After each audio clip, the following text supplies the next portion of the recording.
give you a quick shout out for rocking with us as we go on this podcasting journey together. Woo! Y'all will be my forever day ones. My name is Shauna, and I'm a licensed social worker, practicing therapist, and restorative justice practitioner, and I'll be your host. Welcome to the Best Friend Divorce Podcast. Thank you for being here and giving us your time and space and attention. And just a reminder, if you're interested in bloopers, additional content, and behind-the-scenes clips, you can check us out on social media at BF Divorce Pod on Instagram and X, formerly known as Twitter, and you can support us from the beginning by joining the Divorce Party on our Patreon. Today, though, we're going to dive into a deeper conversation about complexity. What would you do if a friend's insecurity began to cost you jobs, opportunities, and other friendships? Listen up as we talk with the homie Frankie, aka Frankie Does Comedy, who is a comedian extraordinaire, an amazing event producer, and just dope-ass human who shares her BFD with a dose of humor, kush, and a big dollop of reflection. Keep in mind, though, that this best friend divorce has layers of pain and a journey of truth to share. As Auntie Nikki, aka Laureate Poet Nikki Giovanni, once said, jealousy is love turned into a watchdog. Let's dive in. Frankie, I would love for you to take some time to introduce yourself to our listeners. We're so thankful that you're here, and we just want to hear from you for a little bit. So tell us about you and your road here and how you got to the Best Friend Divorce Podcast. We can work backwards. I got here by DMing you. Like, hey girl, hey. Podcast. So true. I want in. And I just, man, if there was any way to reunite after over a decade, this is a cool way to reunite. Agreed. Get a cocktail at happy hour. This is awesome. Thank you. Yes. So I'm super proud of you. And how did we get here? Mm-hmm. How did you get here? How did you get this show? What inspired you for this show? It must have been a good ass friend that broke up. I'll be honest, like many of our guests, I've had multiple best friend divorces across my lifetime. And I think I was like, at first I was having this internal crisis of like, is it me? Am I the chaos? And sometimes I was, and sometimes I wasn't. But then I started realizing like other people were also having multiple best friend divorces.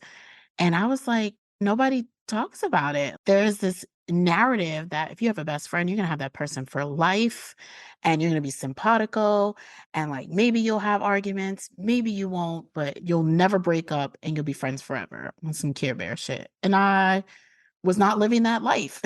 So after so many therapy sessions, just with clients and group sessions and talking to friends and talking to family, I realized like we don't talk enough about this part of our existence and what friendships are supposed to be.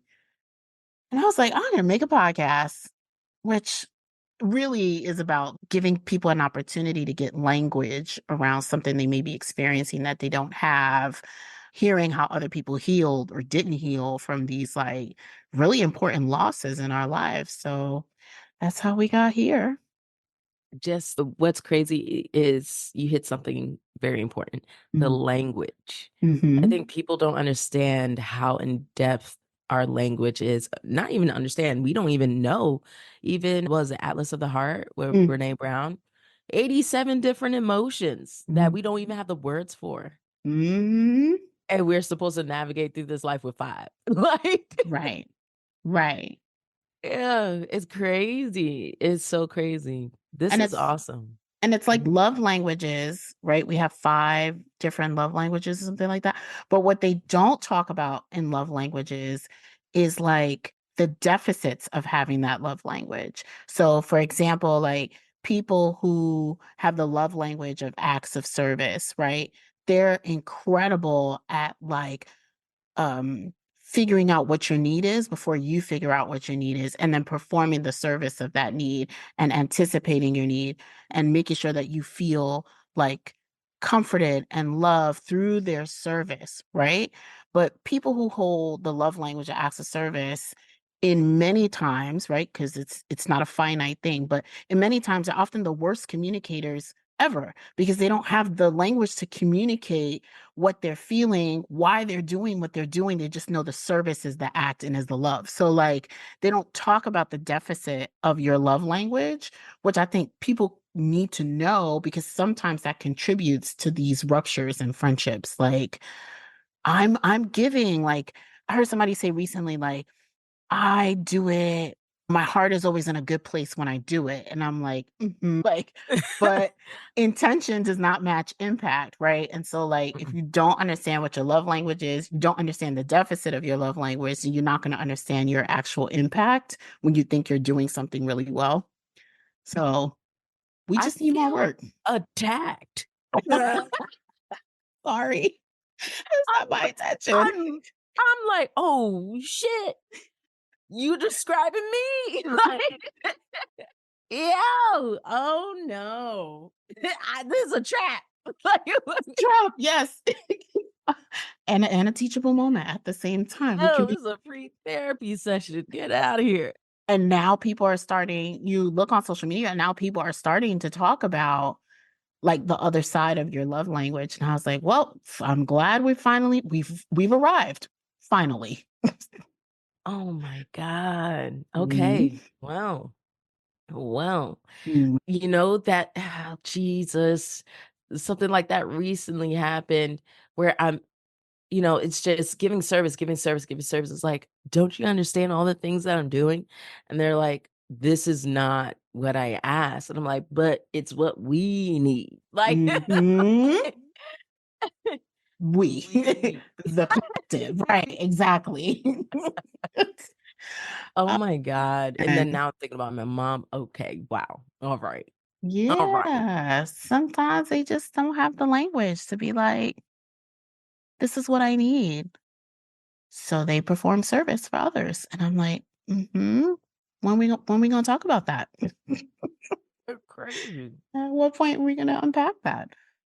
So yeah, so I'm glad that you reached out to me and I'm glad you were willing to engage in this conversation, which is a very important one, love languages aside, and to talk us through like what was your experience of a best friend divorce? So reflecting all the way back in time or whenever it happened, what what did happen? Like how did you even come to be best friends? And then talk us through like where the crux of the breakup started to really happen. It's crazy. We found each other in a nail salon. Mm. And it was in Texas, and I'm a New Yorker, so I've been a couple of years in Dallas already Mhm. by this time. And I'm listening to this lady yell at this nail technician, just off, going off. You cutting my nail. Like, and just I was like, damn, she's really going in. And I was like, she's Dominican. I Right was like, "That's away. my people." I caught the accent. I was like, "Hey, yo." I said what I said. "You Dominican?" She goes, "Nah, I'm Puerto Rican and Black. I'm from New York." And the Bronx. I was like, "Ah, okay." And it turned out we lived in the same building. Wow. Yeah. Our visions were the same. The way we had humor was the same. It was great. It was such an awesome friendship. Mhm. Looking out for each other. She didn't have many friends herself. And so it was as if she was my sister. She was. Yeah. Yeah. Definitely the sister I needed during that time. I love my sister today, but then we were never on the same page. Mm. So it's crazy because by the time our friendship ended, my Mm. sister and I's friendship just skyrocketed. Like our Wow. sisterhood just took off. Things to It was consider. So what was having the I heard you say like having the same visions and being really aligned, but what was the thing that brought it from an acquaintance who you vibe with to a best friendship? She was there when I was going through my relationships. I had long-term relationships, Mhm. and the one that I was currently in, it was a good way to, like, break away, It was a good relationship. It's just I was like overnight, I was raising his son full Mm. time. Wow. And we were only 6 months dating, and he had to take full custody. Hmm. So, becoming a stepmom overnight for the next 3 years, it was a good way to, like, still remember my wholesome days. Can't forget those. Can't forget those. We smoked all the time, we watched documentaries, we broke out in song. Hmm. It was just great vibes, so, uh, having her there was dope. It was great for its season. And what do you believe you like brought to that friendship? Like, what were some of the things that you know you brought and you brought in earnest and in good faith, and it helped to contribute to a really beautiful bond? She said this before where I don't judge, Hmm. and I'm unassuming, especially where we both grew up Pentecostal. Mm. And so a strict church religious upbringing. So Hmm. when you're surrounded by those peers, it's hard to kind of like be yourself. So I didn't do that. I was Right. just like, fuck it, girl. And I would put out all my business too. Mm. And the shenanigans would continue. And the thing is that I knew eventually over the years I wanted more. Mm. And I was very much thriving in my own career. Hmm. And she looked up to me in that way. She was in nonprofit, I was in corporate. Mm. And so she wanted to rise through the ranks. Like she was very inspired that I was able to do it. A kid from New York that dropped out of college. I was able to make six figures and being visible with the corporate scene and doing tech conferences, speeches, and all this stuff. And she was very much a supporter. So Yeah. she felt inspired, like, oh, I'm going to really go after my own. So that was cool where it was like iron sharpens iron. Mm. So it was good to have that friendship. And then eventually we executed on something we were talking about for like a year. Honestly, I put a boot in her ass because I was like, you know, I mean, let's execute. Like, what are we doing? Why are we still talking about this? Let's get it done. Right. And she even said on the podcast that if it wasn't for me putting a boot up her butt and getting people, a team around us to execute this, she wouldn't have done it. Mm. So it was a lot of, she's Aquarius. So, and I'm a Capricorn. So it was a lot of Oh. trying to get her out of her comfort, get her out of her head. And the way that she looked at details and the way that I looked at big picture, it was like a Mm. perfect match. It was Wow. What was the project that you all like launched? our podcast, Kinked as Fuck. Hmm. And we talk about deconditioning our conditioning as Black and brown women in our 30s. And Lovely. yeah, yeah. uh, Lovely. all the things where it's mental, it's friendships, it's family dynamics, it's Mm. sexual. We Hmm. even talked about the taboo about having sex with disabled people and brought someone, the founder of Women on Wheels, Natalia Mendez, and Hmm. she talked about sex life as wheelchair users. And Hmm. so it's a lot of debunking of what we thought. Yeah. And we brought in like the the new Black man where, you know, the one that paints their nails and wears women's clothing but straight, and they're just like, Mm. this is me. Like it was dope. Yeah. But we only got to record the first season because our friendship ended. Right after the first season. Season. Wow. So what happened? What was your earliest memory of that separation? What happened right after that first season? Ooh, girl, this is exclusive because the Kinked as Fuck podcast, Hmm. we did a message for why she left, Mm. but we didn't say why. During the first season, first it was just supposed to be two of us. Hmm. But then when we shared the ideas with a couple of friends of mine, they were like, I want in. And it was Mm. three more women. Okay. And she she was apprehensive, but she went along with it because honestly, there was no way for us to do this by ourselves. There was just no Yeah. way. Yeah. And on top of that, these women were sharp. They were pow, pow, pow, pow. We were executing. We launched from ideation to execution within 30 days. Wow. Just a blank slate execution, ideation. That's dope. I know. That is dope. We recorded 3 seasons in 1 year. We were Mm. bulk uploading. Like, a very powerful team that we put together. It was God. It was God-given. It was divination. It was. Hello. It really was. The first season, though,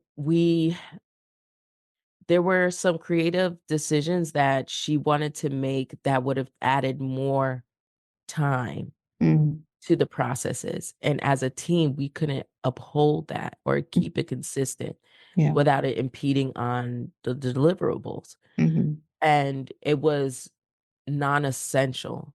But for her, it was essential, very much. And that's great. But if we don't have the time or resources to execute, then we can't do it. Right. And as a team, if we vote, can't do anything about that. Mm. But that wasn't really the issue. Mm-hmm. I would say that was a topic.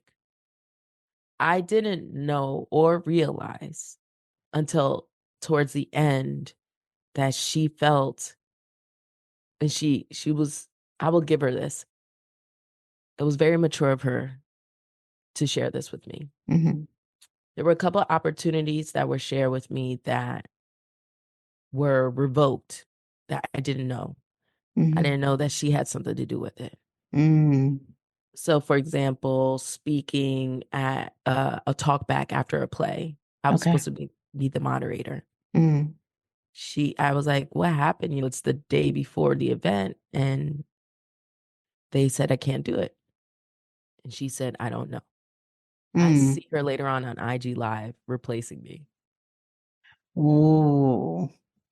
That's when that was the evidence that I needed, because I don't want to assume or anything like that. I've been getting a lot of like doors closed and not knowing that she was behind a couple of them.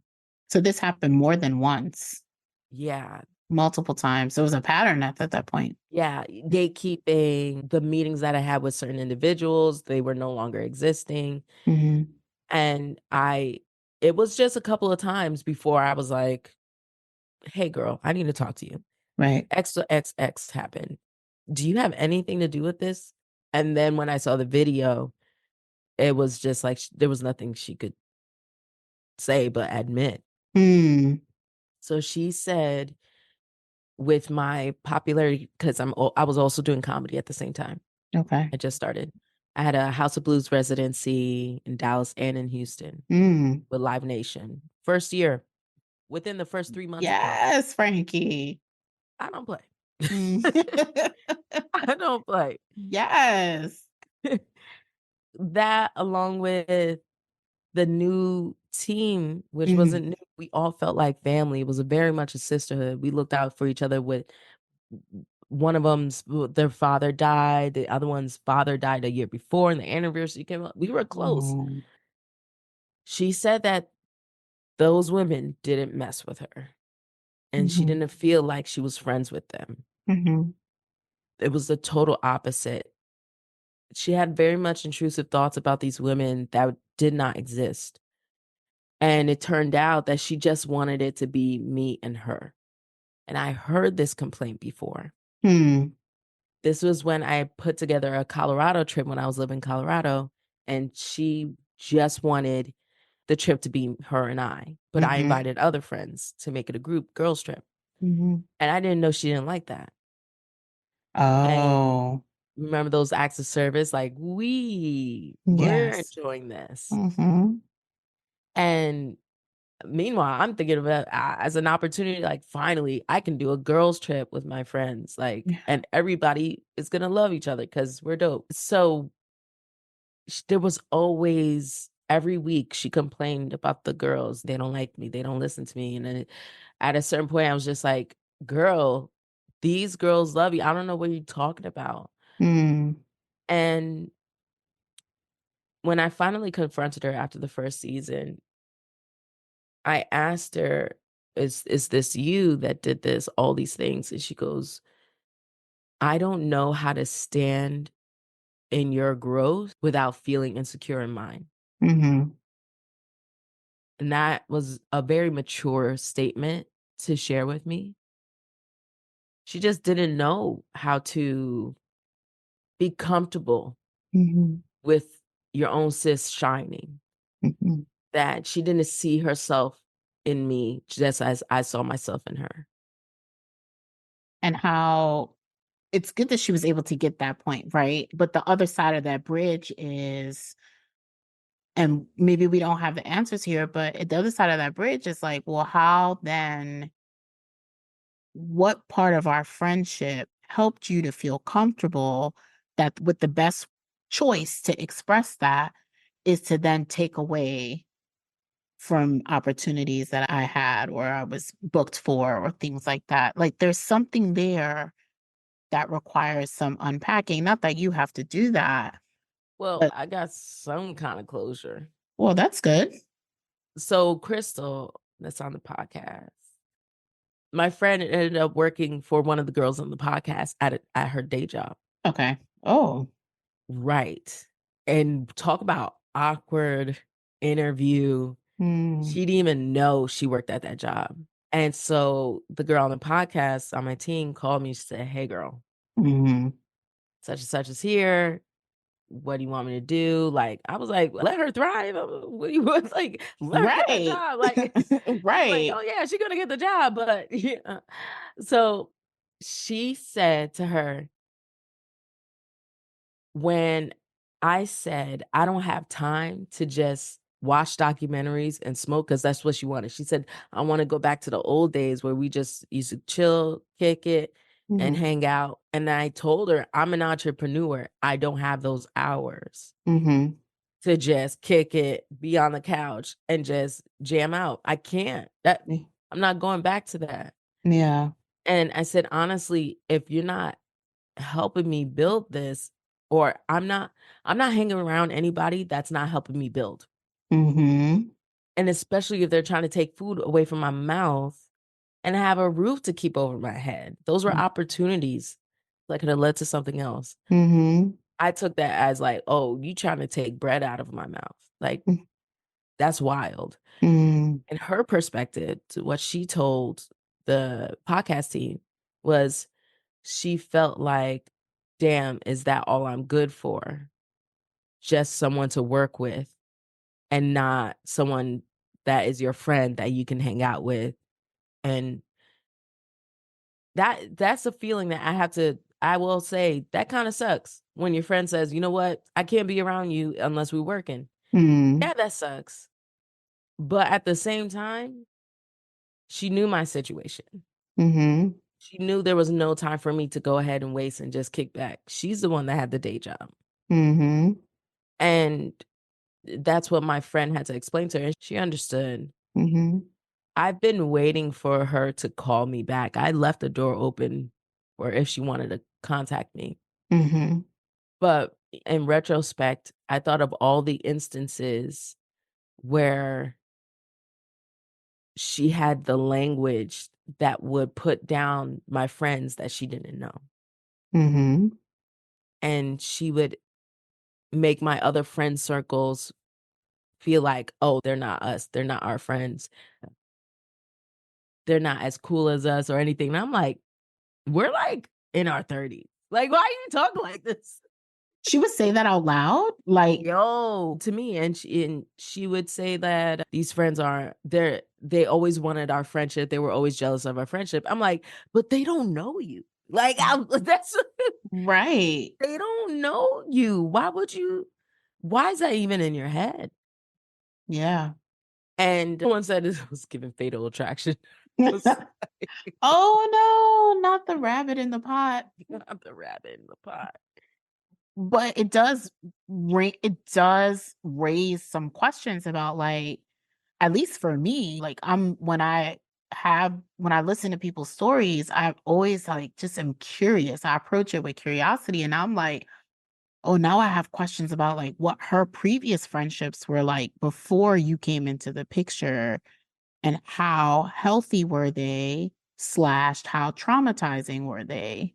And what are when we look at like people's like weird, not even like weird, but like real messed up behavior, it's often a manifestation of an unmet need. So like, Mm. what was the thing that she needed that she just couldn't tell you? You know what I'm saying? Like to get her from point A, which is like, you can't sit with us, to point B, which is like, I have this friendship, I'm secure in this friendship, and like meeting new people through this friendship is still okay. She's kept the same friends Mm. since childhood, 1 or 2, Mm-hmm. and they live states away.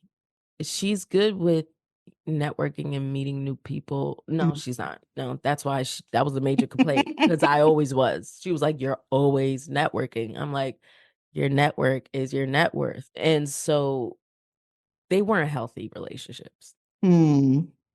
Eventually, they learned somewhat of boundaries, but it was still repetitive patterns. But I was the one of the healthiest really friendships that she had with Mm-hmm. anyone. Is that what she shared with you? No, it's just what it was. I didn't do the shit that none of them bitches did. Okay. So this is a self-assessment. Yo, for real. Like, she would tell me and I'd be like, "Nah, yo," because we never argued. We Mm-hmm. never bickered. We never cursed each other out. We Mm-hmm. gave each other space and listened. We created safe spaces. Yeah. Yeah, it was just a very mature friendship, but the other ones that she be on the phone with, I'm like, "I don't even see this side of you. Yeah. Why would you keep them around?" They're friends. Your friends is your friends, whatever. Yeah. They're wonderful women, Mm-hmm. and but also to the overthinking and the intrusive thoughts, and it's a Mm. constant thing. It's like, when is it enough? Like, bro, let it go. Yeah. All of these are stories. Nothing has been concrete at Mm. all. Yeah. And it was exhausting. That part was exhausting. Yeah. Having to like assure her that the friendship is still intact and it's okay to have other people around. Like, we're still good. They don't know you. It's not a matter of them not liking you. It's all Yeah, good. it's all Hmm. good. Yeah. But it didn't matter. It didn't Mm. matter. So the crux of the rupture was really around, it sounds like, you her taking a her not feeling secure in the friendship, and as a result, like responding in these really like messed up ways, taking opportunities from you, accusing your other friend groups of not being friendly, like all of these things that you both end up having to manage in the friendship. So when was it for you that it was finally like, this is it, I've had enough, we've got to stop here? That time in the car when I addressed her, Mm-hmm. this ABC opportunity happened, and these were the results. Did you have anything to do with it? Mm-hmm. And I saw you online, obviously taking my place. Mm-hmm. And I'm a Capricorn, all right? Soon as you take bread off my table, we're fucking done. That tracks. That tracks for Capricorns and Virgos and a couple Tauruses. But yeah. Right. How dare one take bread from someone else's mouth? Yeah. That is wild. Mm-hmm. That was wild. That was I I've managed through a lot. I've definitely accepted a lot Mm-hmm. in the friendship and other friendships too. But that was the straw that broke all the camel's backs. I was just like, Mm. "Oh, I could never trust you." Yeah. In the And car, it was yeah. you confronted her, you asked her, and she said, that's when she said what she said about not being able to stand in your shadow or the growth. And then what happened, like in that moment, like what was going through your mind when that happened? It was disappointment.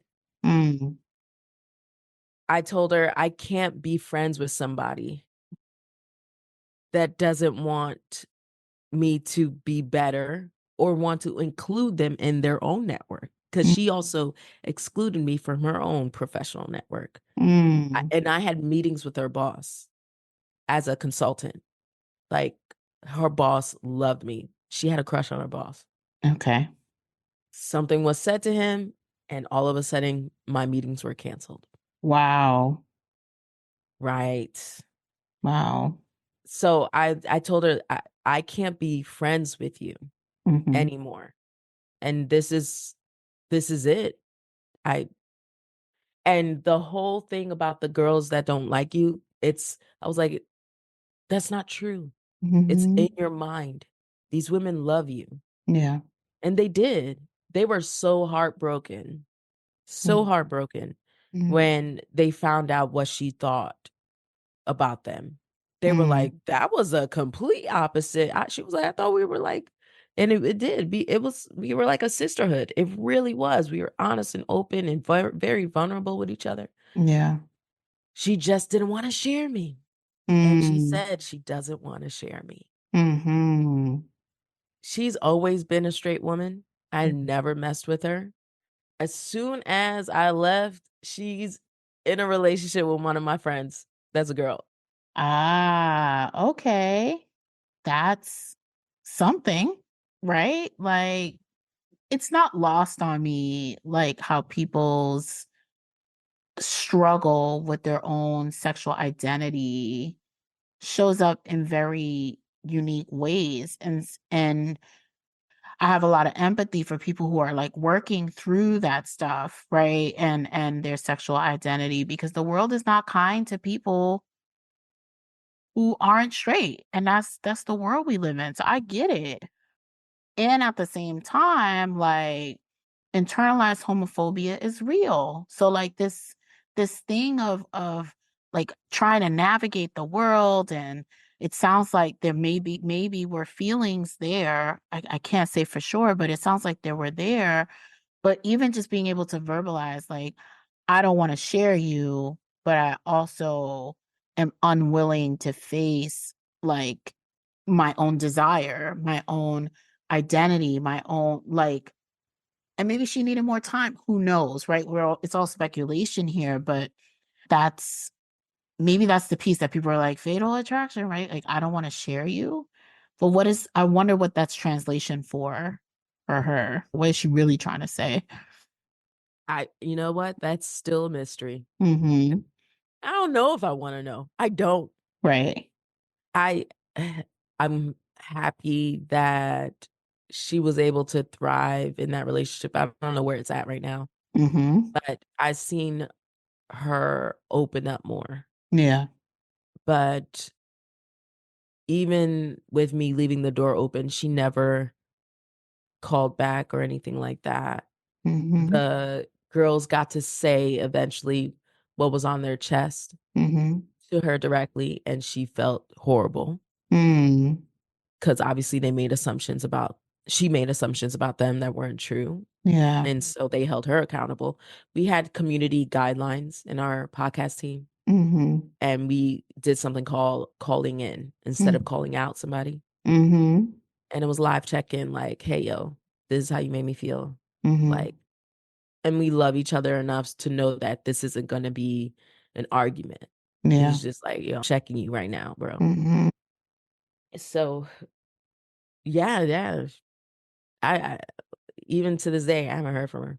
Mm. Her father did pass away. It's I'm crazy. 3 fathers passed away from one podcast. so sorry to hear that. Yeah. And that was the only time I called her because I knew how much he meant to her. Mm-hmm. And, she was grateful for calling, but 8 years of friendship, it wasn't just gone. It was for a Mm-hmm. season I needed. I Yeah. needed that sisterhood. I didn't have it in my own sister till this year. Mhm.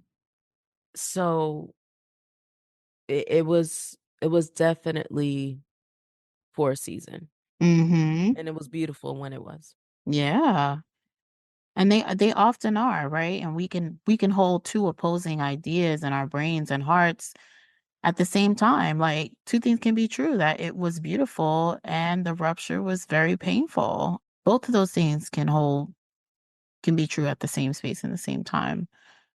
And when after that confrontation in the car, I know you talked a little bit about what was going through your mind in the moment, but what about like, can you talk to us about the days afterwards and the months afterwards? Like what that experience, how you were thinking about it and processing it after? It was like a breakup. It was Mm, so weird. It yeah. was so weird. I never felt like this with Mm, anybody, mhm. let alone the men I leave. Again, what do goats do up a mountain? All right. They scale. All they need is 3 inches of ledge in order Mm, for them to scale a mountain at mm, 92 degrees. mhm. I ain't thinking about nobody. That's I ain't thinking about nobody. I'm gone. I don't right. care how long we've been together. I'm gone. All right. Right. This one, oh, it was like, oh, I'm mourning. I was mourning someone that was alive. And I knew I had to go through all fucking 5 stages of grief. And I Mhm. knew I had to go through it. And I was like, I'm not gonna delay it. So let me go through it. And it sucked. It Mm. sucked. 'Cause, yo, you trust this person, you Mhm. open up, they've been there with you through all the stuff. The humor is unmatched, like, Mhm. and it sucked. It yeah, very much. And those stages of grief are not linear. Like you can be in acceptance and cycle right back to denial and negotiation and like depression. Like you can, they're not linear. And I love when people talk about stages of grief. Not that you are, but stages of grief in a linear way. Because I'm like, that's not a real thing. Like It doesn't. it don't It work like doesn't. that. And there's also like stages of loss. There's a lot of processing that's happening in these spaces. And so you talked about it being like a breakup and it being like so weird. So how did you navigate that? Like that process of like knowing that you are one way when you have to separate from people, particularly in intimate partnerships, and knowing that like your body and your feelings and your mind is operating in a totally different way.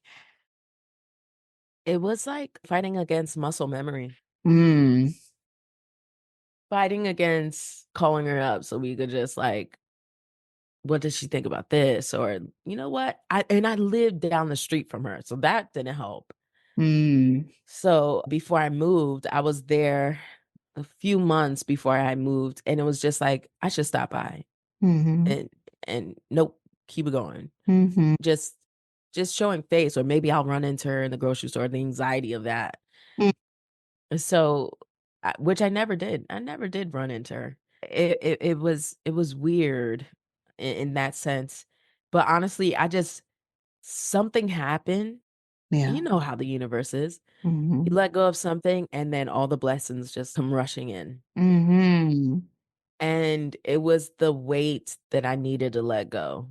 yeah, It was dead air. It was not a vector for positive change. mhm, And just one opportunity after another, just boom, boom, boom, boom, boom. I mm, met Keenan Thompson in New mhm, York at Rock the Bells. Like, I mhm, got an opportunity through that. I got mhm, like met amazing people in New York mhm, that set up the layup for me to transition from Texas to New York mhm, and get new friends and friends that align with where exactly I'm at and where I'm trying to go. yeah, And that's what I needed, mhm, and let go of the comfort too. mhm. So a bit of a necessary disruption then. Oh, what? Yeah. Yes. What? I've been pruning plants left and right since I joined this journey. Oh Okay, gosh. what? A baby? Clip. Absolutely not. Immediately no. Right? No. 10-year-olds, fuck them. Fuck the kids. Clip. Oh my God.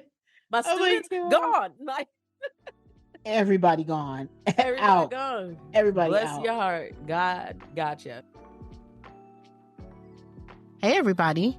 When we come back, Frankie considers her side of the BFD. We dig deeper into what an empathetic restorative practice actually looks like and look at what's on the other side of her healing. You're at the Best Friend Divorce. We are in a unique position because we get to talk to one side of that divorce.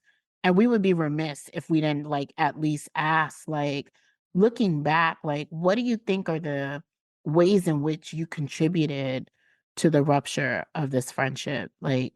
You're really clear on the ways in which she showed up that didn't rock with you, didn't even rock with some of the other members of the friend group. But what's your part in it? Have you been able to reflect on that? Oh, absolutely. Yeah. I am someone that is a workaholic. Mm-hmm. I love creating. Mm-hmm. I do not like just chilling and sitting back knowing there's things to do. It Mm-hmm. doesn't feel comfortable. Yeah. But for the other person, that's where they're at in their space. Mm-hmm. So, and I know I'm very convincing. I know I'm very convincing. So I can get a lot of people to do a lot of things. One of my many very good skill sets. But Okay. there's always a benefit for them, a Mm. tangible benefit for Mhm. them. So again, there's a we, The collective we. the Yeah. collective Everybody type of benefits. service. I so definitely I own that. I Mm. own the I could be so focused and just disregard your emotions Mm. or don't see the subtleness of what you're trying to say because I'm so tied to my outcome. Mhm. Instead of letting go of the outcome and giving the person that choice, whether they want to do something venturous with me, Mhm. surprising people with added or additional context or I think value. I add value, but they don't see it that way because I surprise them all So, the time. like how?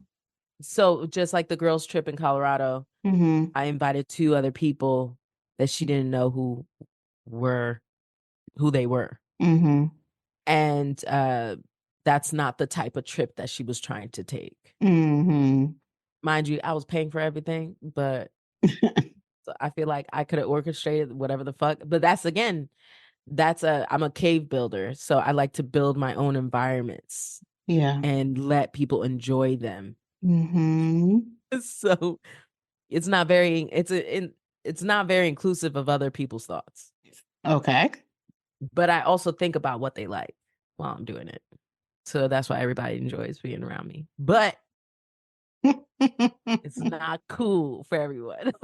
Yes. It's not. Yes. I'm trying to think of all my flaws right now. Not your flaws, just the ones that contributed to the rupture of your friendship. Sometimes there are things that we look back on and we're like, oh, you know what? I could have done XYZ differently.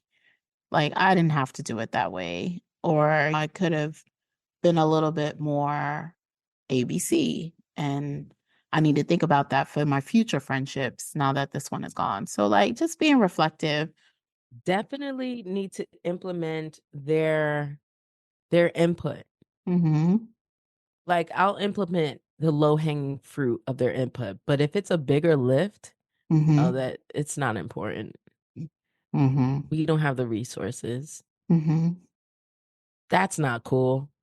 Mm-hmm. That's not cool at all. Yeah. Still something I'm learning today. Mm-hmm. Um, being consistent with my word. I take on too much and then not able to deliver all of it, Mm. Mhm. which, you know, a lot of people are like that, but I know I'm like that. Mm. And it is so hard for me to say no to things so I can get the other things done that I said I'd get done. I've been Mm. diligently practicing that. Yeah. And I don't want people waiting on me anymore for that need that they have for me or that deliverable.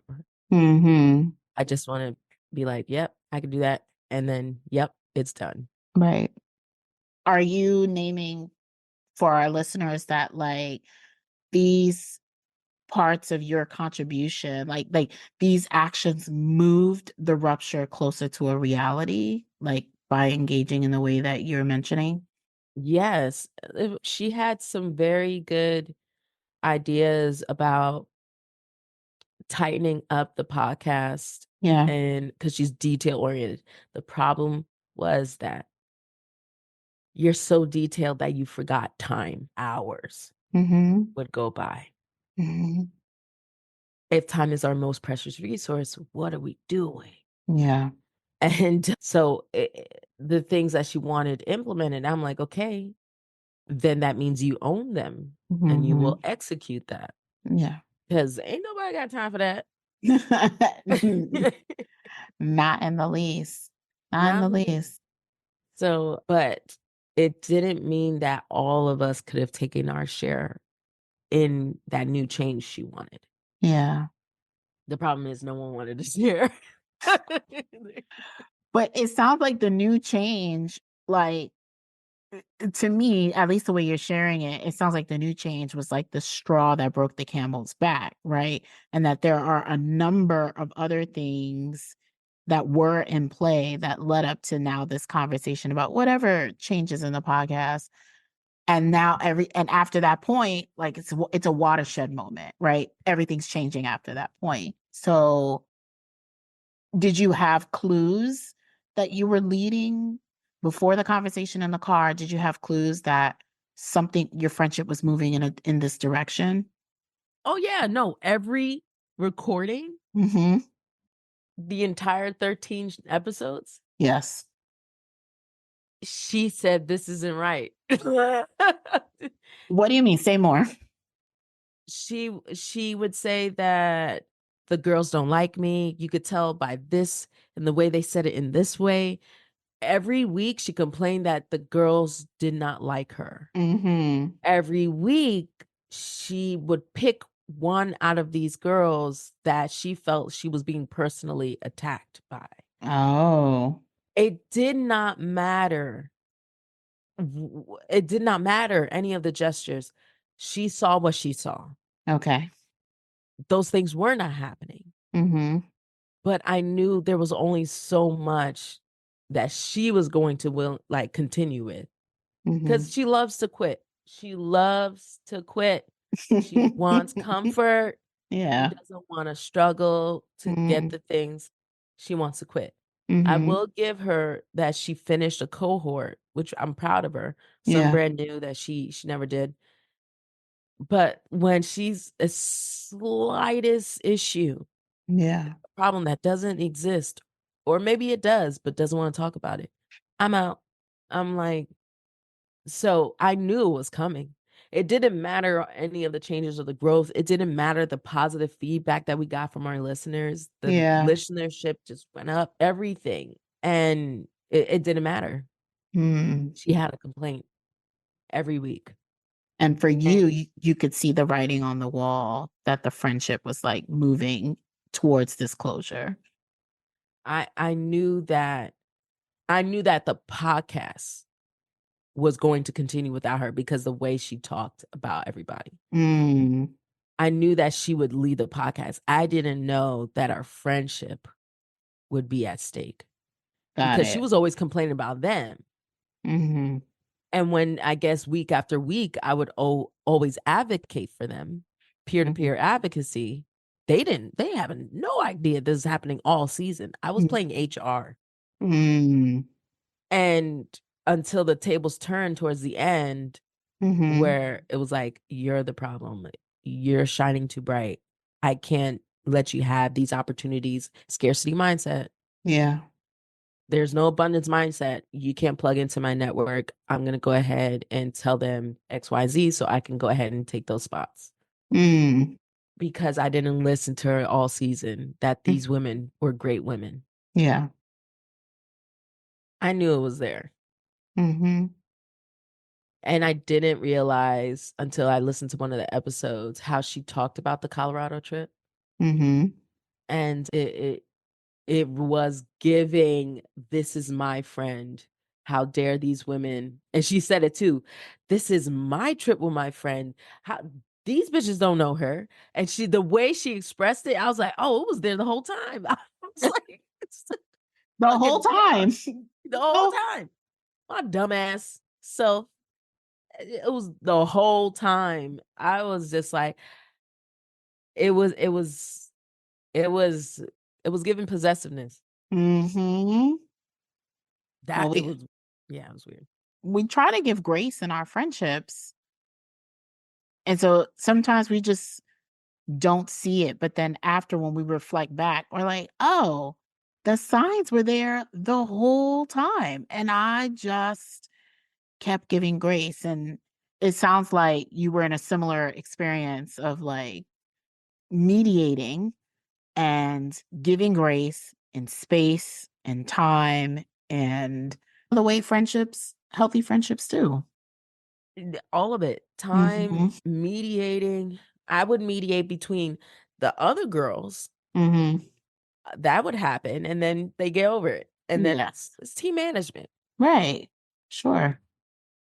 But that, I was like, oh, she does not like these women. I can't, I'm sorry. I can't work with, if there's a group of people I don't like, I'm going to show up every week. Right. Why are we here? What are we doing? Looking back though, if you could do it all over again, what would you have done differently? I wouldn't have done it any different way, the way it was ran. I just would have bought an editor and from Fiverr or something, because just the way that, do you hear her breathing? I don't like the way she's breathing. What? I don't care. What? But that but I that don't want to hear about your detailed complaints. but that's in terms of the podcast, right? But like No, if the work, Capricorn. well, right. But if you could do the friendship all over again, what would you have done differently in your friendship? Hilarious. Mhm. I go straight to work. God damn Just it. pull you right out of that real quick. I feel like there's nothing I would change. Hmm. Even if I was more attentive, Mm. and even if I was more available, Mm-hmm. even if I was more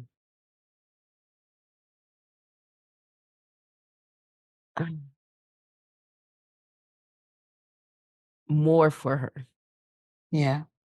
it wouldn't have mattered. If you're in a state of insecurity, it's a bottomless fucking pit. Mm-hmm. There's nothing that could have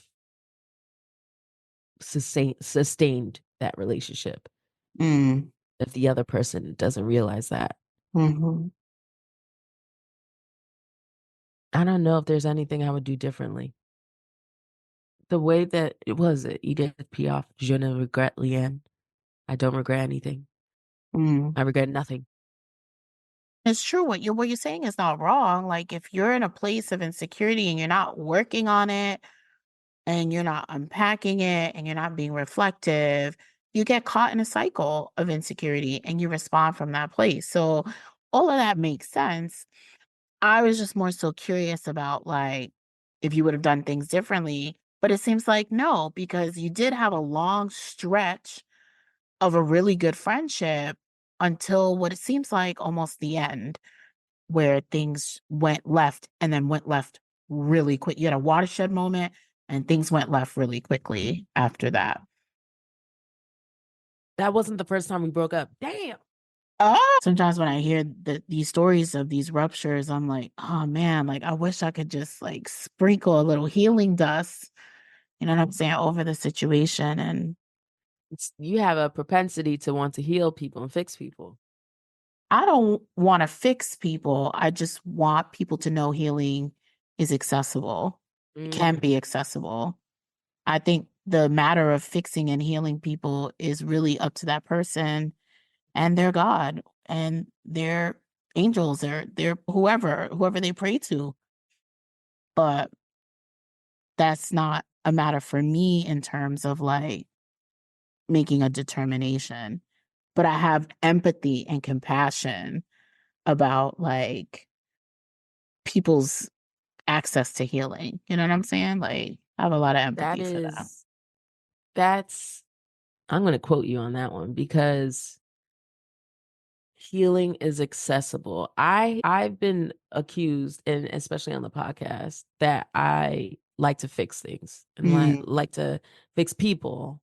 And I am very solution oriented, very Mm-hmm. much. I don't care about, let's spend 5% time on the problem Yeah. and the rest let's find and reverse engineer it. So as I'm listening to you, I'm realizing that it's not that I want to fix people. I want to show them, hey, there's a way out. Yeah.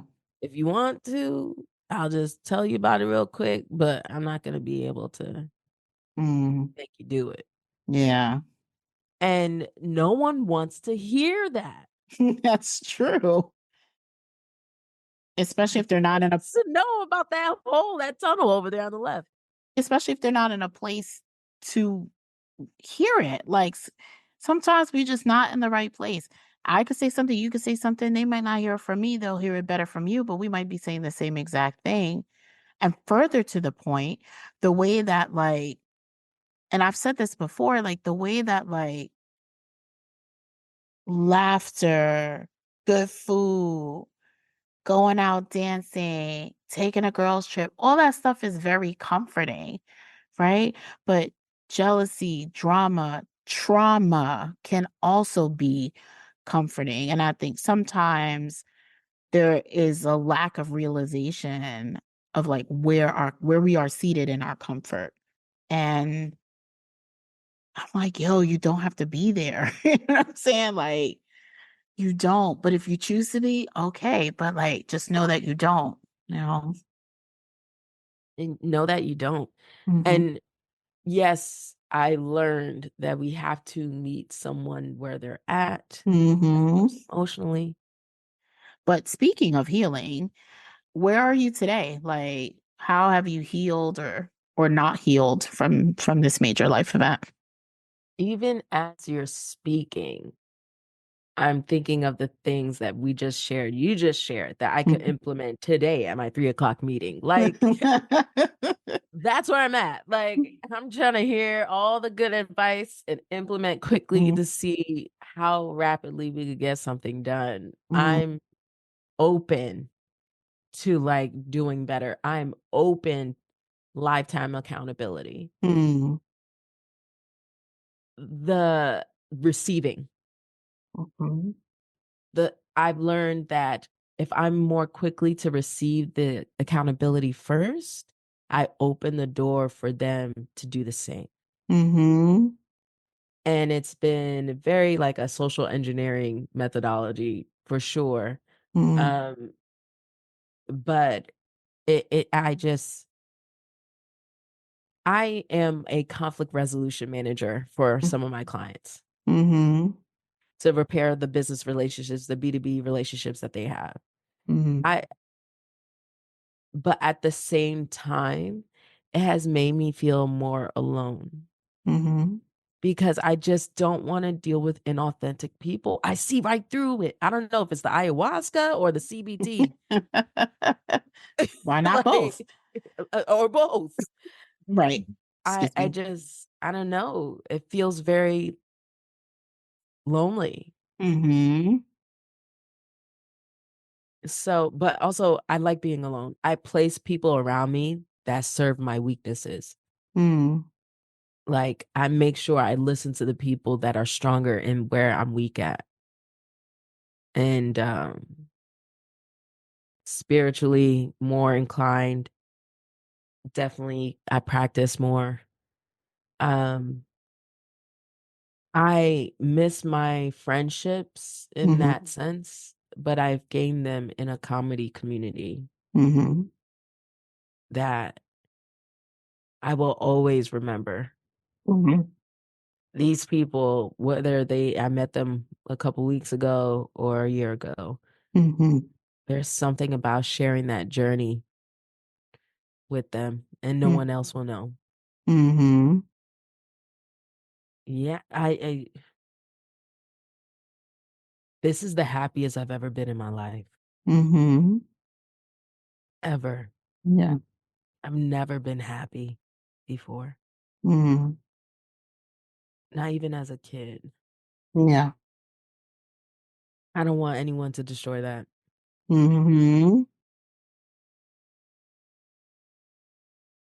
So, if someone doesn't align, I'm quick to cut them off. Yeah. My spirit's discernment is insane. Mm-hmm. But also, too, I don't know if I know I could be doing better. Mm-hmm. It's just so overwhelming as so much I got to improve on. All of us. You are all of us. We all have so much to improve on. And were there, thinking back, like, were there any specific things you did to help you heal? Or did you just have to give it time and space and breath and movement? Like, how'd you I was heal? healing.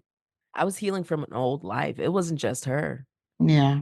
I was healing from an old life. I did ayahuasca, Oh, word. mushrooms, LSD, uh, clearly God's green grass. Mm-hmm. I during that time of when I left corporate, I had a miscarriage that was induced by the doctor's mishap of medication.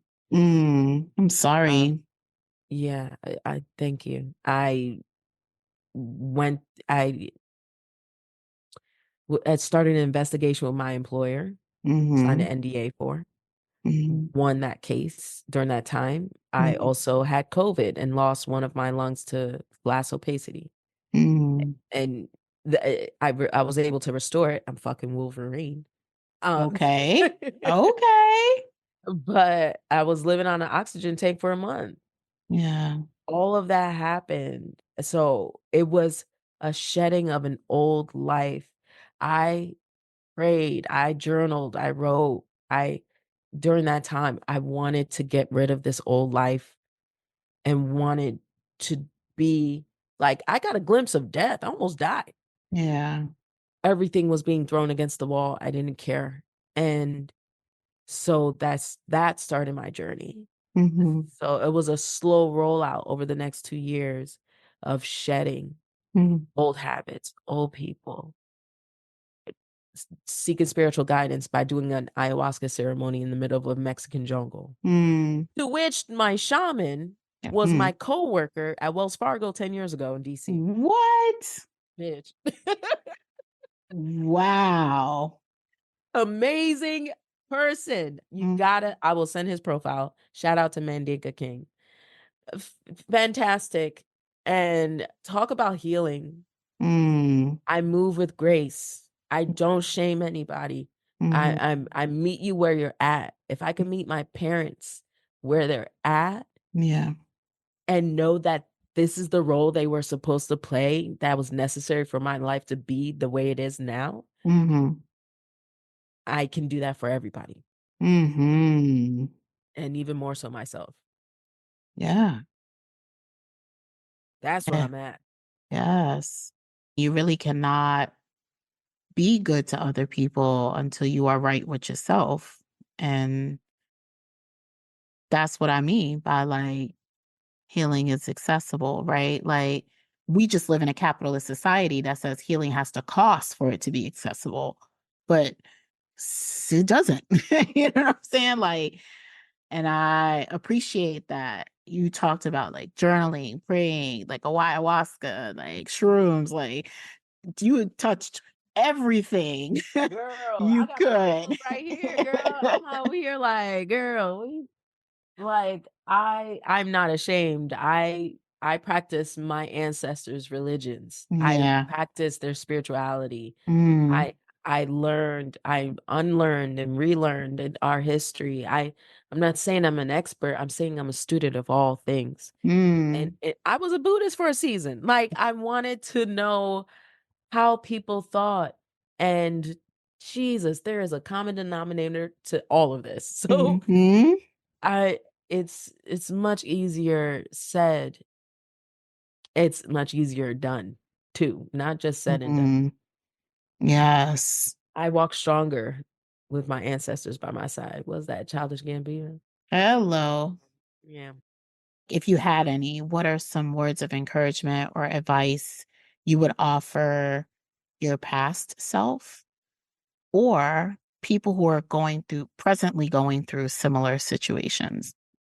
Anyone that shrinks you, anyone that doubts you, anyone that dims your light, cut them off. Mm-hmm. Move quickly. Mm-hmm. Move quickly. Get out. Do that thing. Mm-hmm. Be creative. Be brave. Don't waste time. Mm-hmm. Most precious resource is time. Mm-hmm. That's what I would say. I love that.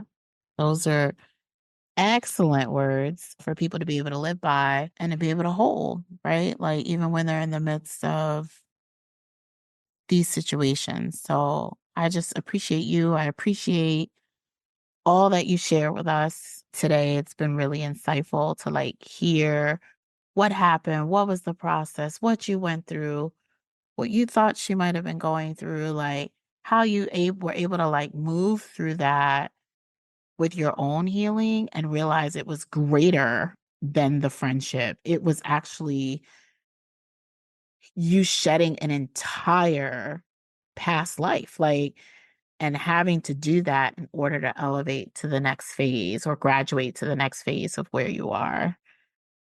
And that's really beautiful, painful, but also really beautiful. It's a beautiful ego death. Mm-hmm. I'm just proud of who I am today. I'm proud of you too.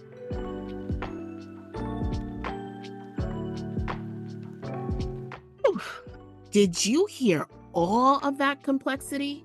Especially how it turned into something unhealthy that was harmful to both parties? Wow. Frankie's share really illuminated the signs that things were going bad long before they spiraled at the point of confrontation. We also heard how not dealing with your own issues can actually stop you from embracing good relationships. It can even cause you to covet someone else's blessings for your own. But of course, we want to hear from you too. So, was there something more you wished you heard in Frankie's vulnerable share? What would you have done differently if you were in her shoes? Sound off via email or voice note at bfdpod@gmail.com.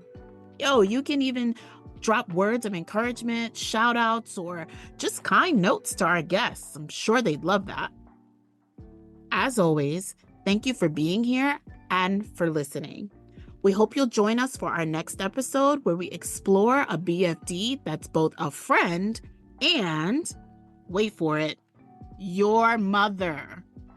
But before you go, here's a snippet from the rest of Frankie and I's conversation. Oh, there's more. Way to bury the lead, Frankie. You know what? I've been accused of that. They tell me to lead with that. Like, Right. Hear more when you join the Divorce Party, our Patreon community, and follow us on IG and X, formerly known as Twitter, at BF Divorce Pod. See you soon.